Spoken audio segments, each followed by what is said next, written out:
Tutuloy na nga ang Makmak versus Lance fight.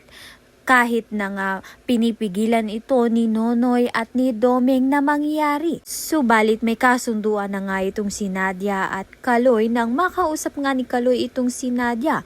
Gusto ngang mangyari ni Nadia ay ipanalo nga ni Kaloy ito ngang si Makmak dahil kahit naman nga sino ang manalo kay Makmak at Lance ay tuloy pa rin nga ang laban at kikita pa rin nga ito. Kaya naman nga pumayag na nga lang itong si Kaloy upang ang matuloy na nga lang ang laban. Kaya naman nga't ang Makmak versus Lance fight ay sold out na sold out. Subalit malalaman nga natin kung sino nga ba ang mananockout. Dahil parehas nga itong si Makmak at si Lance na may pinaglalaban.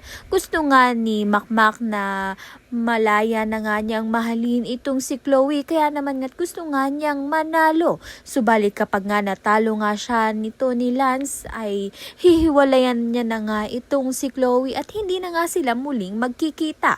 Kaya naman nga't yan at iba pa ang dapat nating pakaabangan. Maraming salamat sa iyong panonood.